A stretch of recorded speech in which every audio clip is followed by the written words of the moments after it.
오늘 성경 말씀 창세기인데 본문이 세 군데입니다. 9장에 하나 있고 27장에 하나 있고 49장에 하나 있는데 9장 본문만 봉독하도록 하겠습니다. 창세기 9장 24절과 25절 두 절입니다.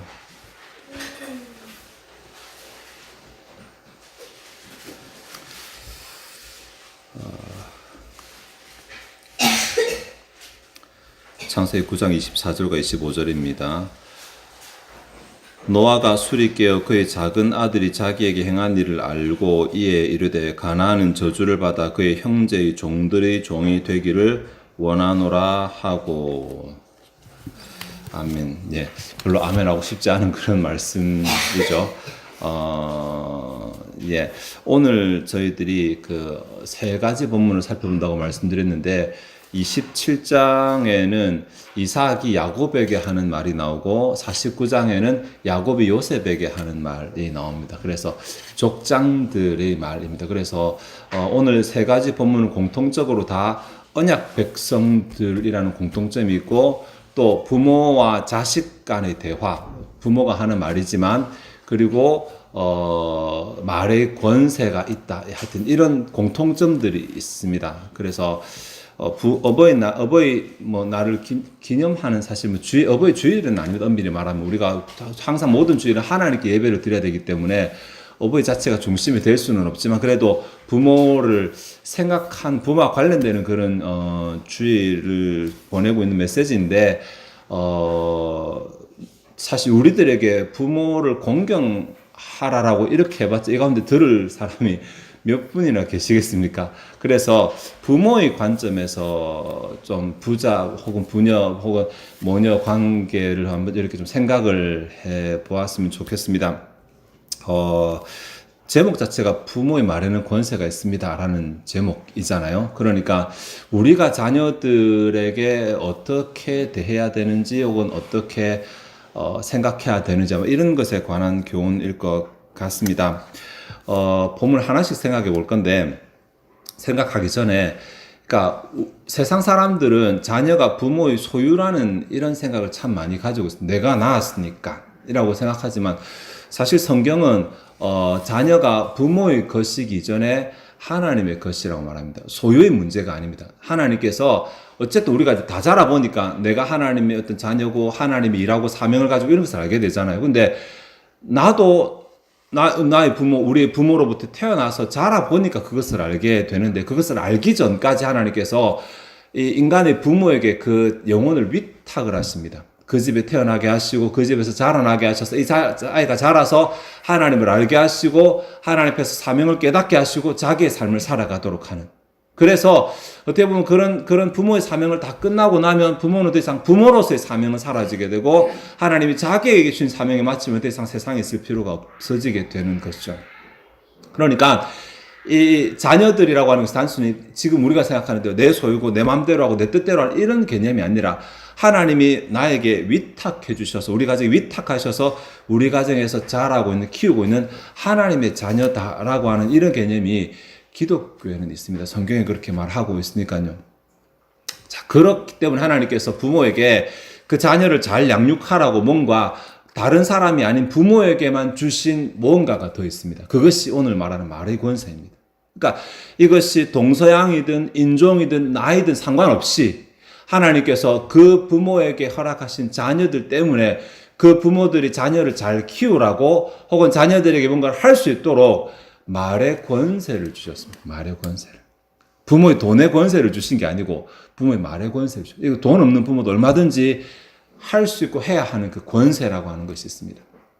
이것이 오늘 설교의 주제입니다. 그래서 주제는 제가 말씀을 드렸고 실제로 그러한가를 세 군데의 본문을 들어서 우리가 확인을 해보자는 것입니다. 먼저 읽었던 것이 이 9장 노아의 본문이거든요. 이 이야기는 잘 아십니다. 이 이야기는 이제 홍수가 다 끝났어요. 홍수가 다 지나고 딱 노아의 가족 8명만 남았을 때에 노아가 포도나무를 심었고 포도주를 수확을 했고 그래서 혼자서 포도주를 마시고 자기 집안에서 이제 더우니까 옷을 벗고 잤겠죠. 그런데 둘째 아들 함이 아버지 장막에 들어갔다가 아버지가 옷을 벗고 있는 것을 보고 나와서 형제들에게 이것을 이제 말을 합니다. 예. 이 히브리어 성경에는 여기 한글 성경 알림이라고 되어 있지만 히브리 성경에는 이제 이렇게 좀 고자질 하듯이 혹은 좀 뒷담하듯이 이렇게 말을 했던 것 같아요. 굳이 안 해도 될 말을 한 것입니다. 자기 선에서 그냥 처리를 했으면 되는데 했고, 이 말을 들은 셈과 야벳이 아버지 옷을 이제 어깨에 걸치고 뒤로 들어가서 아버지를 덮어주는 뭐 그 이야기입니다. 그러니까 굳이 잘못을 따지면 노아부터 잘못했다고 해야 되잖아요. 노아가 채신 없게 아이들한테 본이 되지 않게 부모가 이렇게 했습니다. 그런데 이 본문에서 강조하는 바가 노아가 실수했다 이것을 강조하지 않습니다.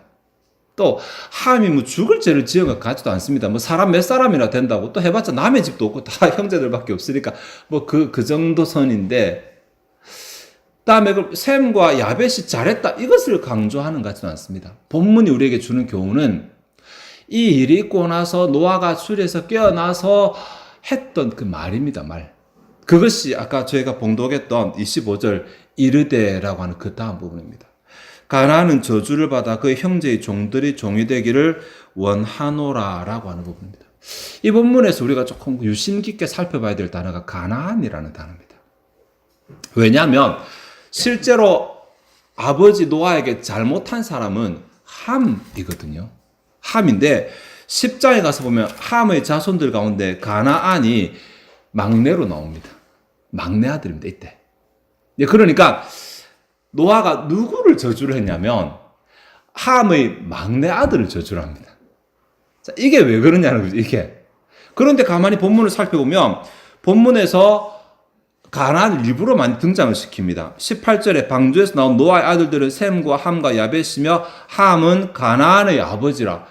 굳이 안 해도 될 말을 붙이고 22절에도 보면 가나안의 아버지 함이 그의 아버지의 하체를 보고 이렇게 말하고 있습니다. 그러니까 굳이 안 해도 될 가나안을 이렇게 부각을 시키고 있는데 언약적인 이유가 있기는 합니다만 어쨌든 본문에서 가나안이 굉장히 많이 강조를 하고 있습니다. 강조를 하면서 노아가 실제적으로 가나안을 저주를 하고 있거든요. 왜 가나안을 저주했을까? 당시에 노아의 심경을 한번 살펴보겠습니다. 자, 노아 입장에서는 어떻게 아들이 아버지의 이 실수를, 허물을 덮어주지 않고 이렇게 할 수 있는가가 굉장히 괘씸했을 것입니다. 술에서 깨어나자마자 이게 하여튼 그 감정이 굉장히 심했을 것입니다. 그런데 그것도 자녀를 때리고자 하니까 자기도 잘못한 게 있잖아요. 자기도 실수한 게 있으니까 자녀를 때리지는 못하고 벌은 주지 못하겠고 말로 이렇게 악담을 합니다. 악담을 하는데 그냥 함에게 악담을 해서는 함이 상처받는 정도로 끝나겠지만 당시에 함의 막내 아들이니까 가장 이제 최근에 따끈따끈하게 태어났고 그 남은 4명 중에서, 그리고 또 가장 어리고 가장 약하고 가장 귀엽고 이쁘고 이렇잖아요. 그러니까 어떻게 보면 함의 아킬레스건을 건드리는 것이죠. 예. 그러니까 네가 아버지의 권위를 이렇게 네가 무시했으니까 네가 부자지간으로서 너에게 가장 아킬레스건인 가나안을 내가 치겠다라고 하는 것입니다. 그러니까 이 정도 계산했다는 것은 지금 노아의 감정이 정말 악에 바쳤다는 것입니다. 예. 정말 괘씸함이 가슴속에 가득히 차서 한 말이 25절의 이 말입니다. 자, 그리고 26절과 27절에는 셈과 야벳에 대해서 이제 칭찬을 하는데 가만히 보시면 26절에 셈의 하나님 여호와를 찬송하리로다라고 말해놓고 그 다음 하는 말이 가나안은 셈이 종이 되고 더 저주하잖아요. 아니 25절에서 가나안은 그 형제 종들의 종이 되기를 원하노라라고 끝났잖아요. 저주가.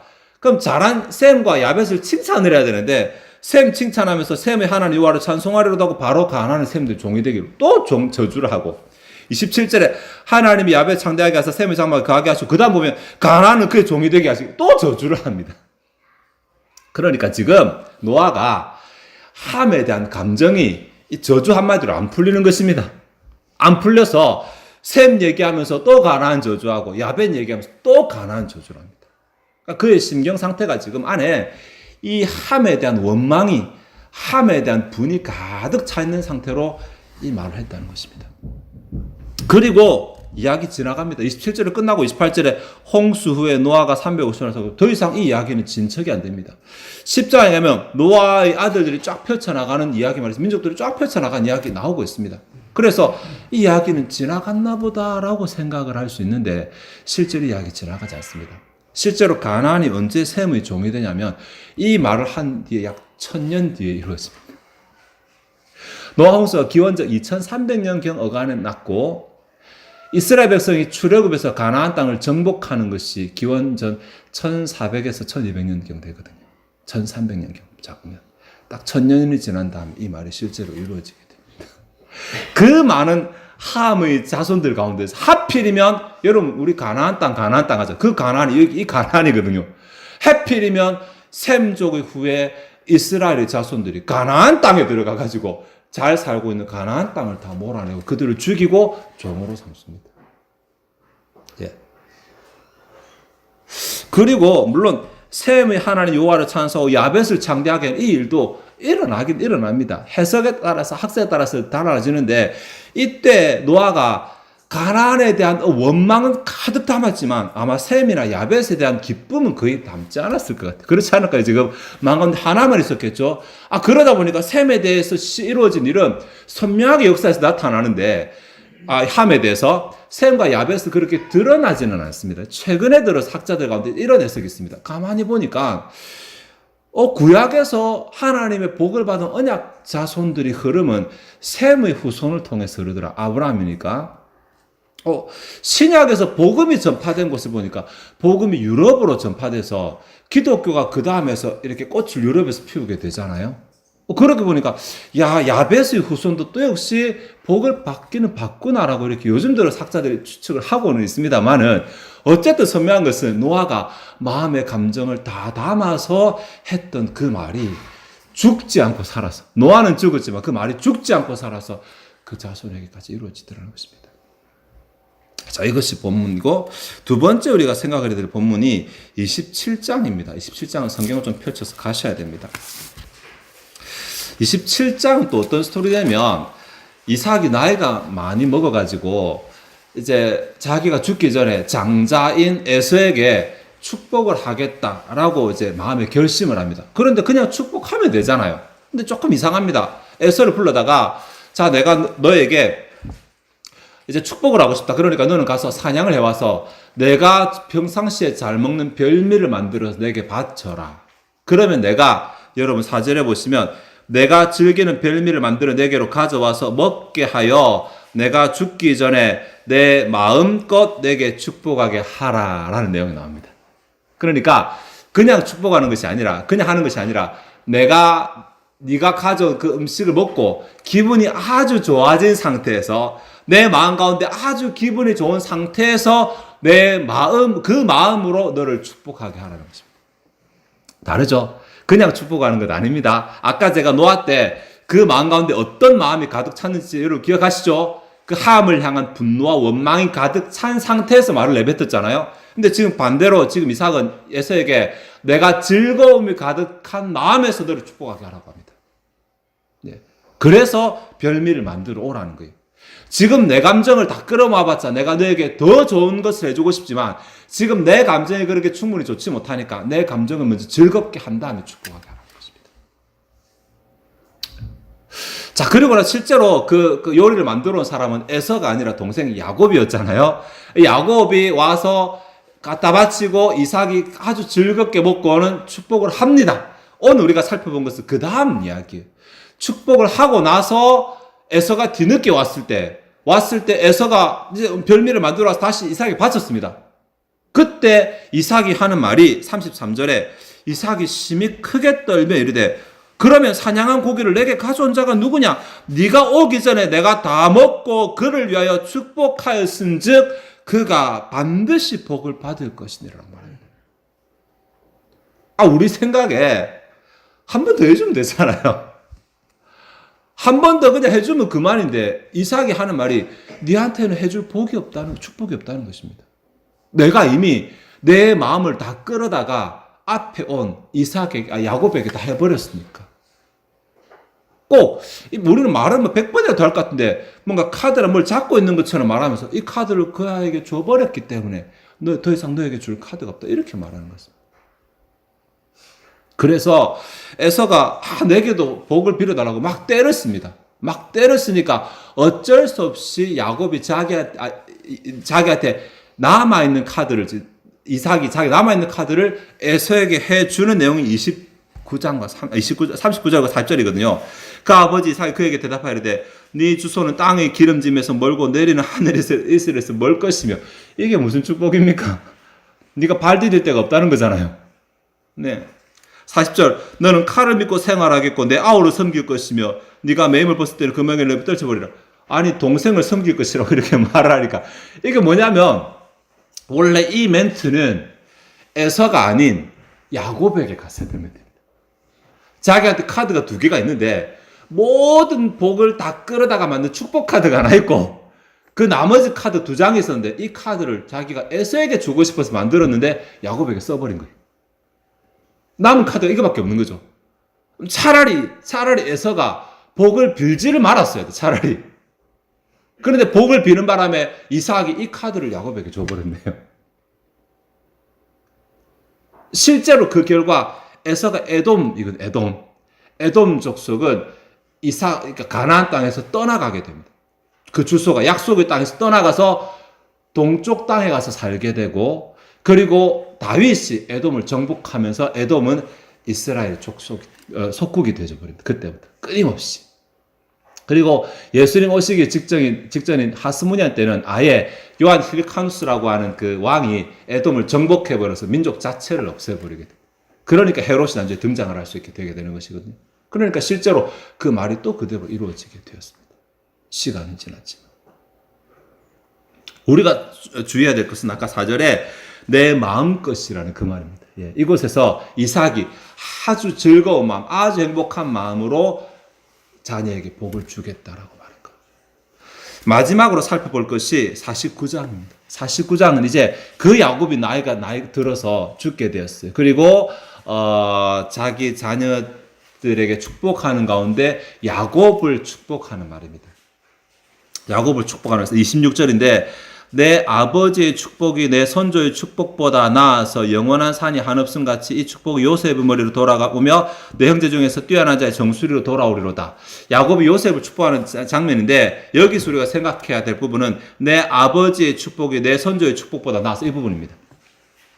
연대를 가만히 살펴보면 요셉이 어릴 때는 이삭이 살아있었을 것입니다. 예.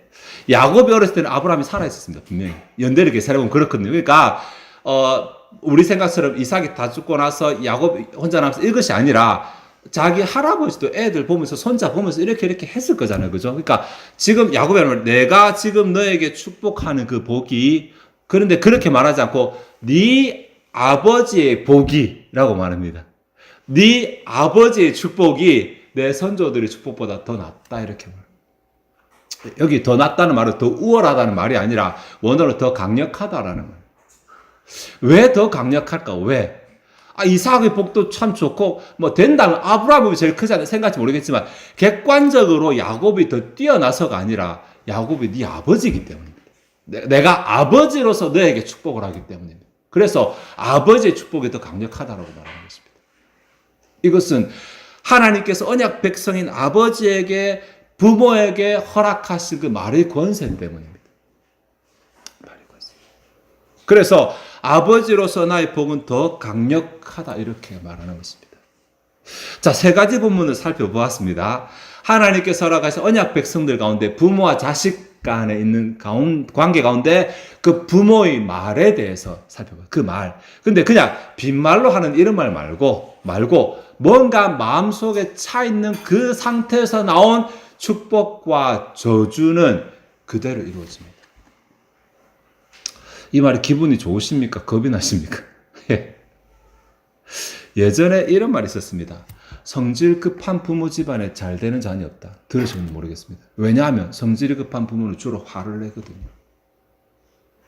주로 자녀에게 욕을 합니다. 그러니 그 욕을 늘 듣고 살아온 자녀들이 잘 될 수가 없습니다. 자, 오늘 어버이를 생각하는 저희인데 우리가 기쁜 것이 결국은 우리 자녀가 잘 될 때 우리가 가장 기쁘지 않을까요? 네. 자녀가 아무렇게 살면서 어버이 합니다 이렇게 해봤자 그거 별로 안 기쁠 거예요. 차라리 잘 사는 모습이 더. 그러면 진짜 우리가 기뻐할 수 있도록 우리 자녀가 잘 되게 하는 그 첫 번째 키워드는 우리에게 달려 있습니다. 우리 입에 달려 있습니다. 우리 입에. 내 입에서 우리 자녀를 향해서 어떤 말이 나오느냐. 예. 사실 노아가 평생 함에 대해서 악감정 전혀 없었습니다. 그죠? 우리식으로 말하면 욱하는 감정에 이렇게 하면 욱하는 감정에. 예. 부모가 욱하는 감정에 자녀에게 욕을 했는데 그 욕이 이루어진다고 생각해 보십시오. 부모는 다 까먹어 버렸는데.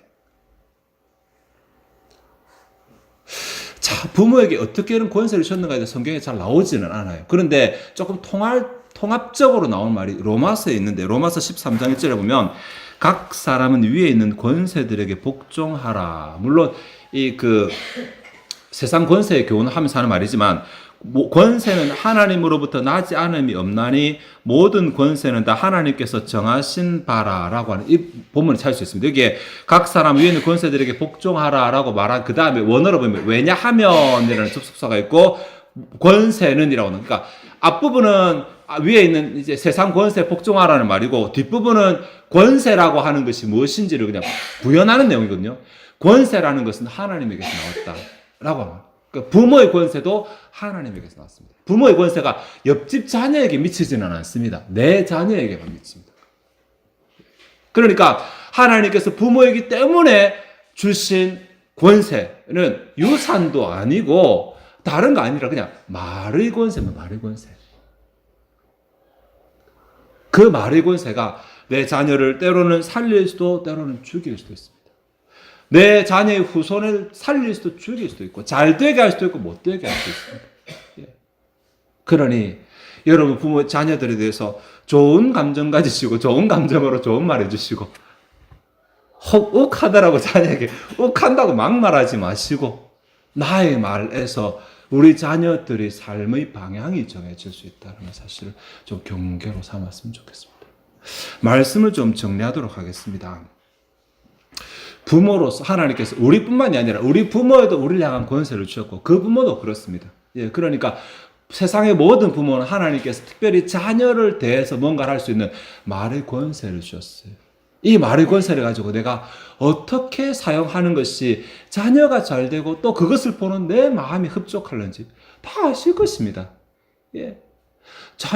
어린 자녀가 잘 때 자녀의 머리에 손을 얹고 기도하시면 자녀를 위해서 그 마음 열어 마시잖아요. 그 자녀를 위해서 기도하는 그 부모의 마음이 절대 악감정 아니거든요. 그렇게 기도하시는 그 권세는 힘이 있습니다. 그 말에는 힘이 있습니다. 예수의 이름으로 하는 그 말에는 권세가 있습니다. 자녀가 그렇게 될 것입니다. 내가 게으르고 나태하고 그래서 내가 그것을 놓치고 그거 부모의 잘못입니다. 예. 얼마든지 자녀를 축복해 주고 잘 때 축복하시고 그냥 기도할 때도 축복하시고 내 입에서 이런 말이 나와서 자녀가 잘 되는 것을 보고 그리고 그것을 보는 내 마음이 흡족하게 되는 부모로서 내 마음이 흡족하게 되는 그런 부모가 되었으면 좋겠습니다. 제가 제일 처음 시작할 때 자녀는 어떻게 보면 부모의 사명이라고 말씀드렸어요. 하나님께서 내게 위탁하신 사명입니다. 하늘 뺏었을 때 내가 그 자녀를 잘 키웠습니다 라고 말할 수 있도록 내게 허락하신 어떻게 보면 유일한 권세인 말의 권세를 제대로 사용해서 자녀도 잘 되고 내 마음도 즐겁고 하나님 앞에 설 때 내가 그 사명을 잘 감당했다고 말할 수 있는 저와 여러분 되시기를 바랍니다. 기도하시겠습니다. 하나님 오늘 본문을 통해서 부모에게 허락하신 권세, 특별히 위탁하신 자녀를 잘 양육하도록 부모에게 허락하신 말의 권세에 대해서 생각해 보았습니다. 이 자녀, 지금은 내 아래에 있지만 내 밑에 있는 것처럼 보이지만 결코 내 소유가 아니라는 것을 언젠가 우리가 알게 될 것입니다. 하나님 주님께서 위탁한 영혼들이라는 것을 알게 하시고 내게 허락하신 말의 권세를 제대로 활용해서 자녀도 잘 키우게 하시고 또 부모로서 내 마음도 흡족하게 하시고 내게 위탁하신 하나님의 마음도 즐겁게 해드리는 주의 사명자들 부모들 다 되게 해 주시옵소서. 이 시간 주 앞에 준비된 예물을 드리고자 합니다. 우리의 마음이 즐거이 헌신하게 하옵소서. 감사드리며 예수 그리스도 이름으로 기도하옵나이다. 아멘.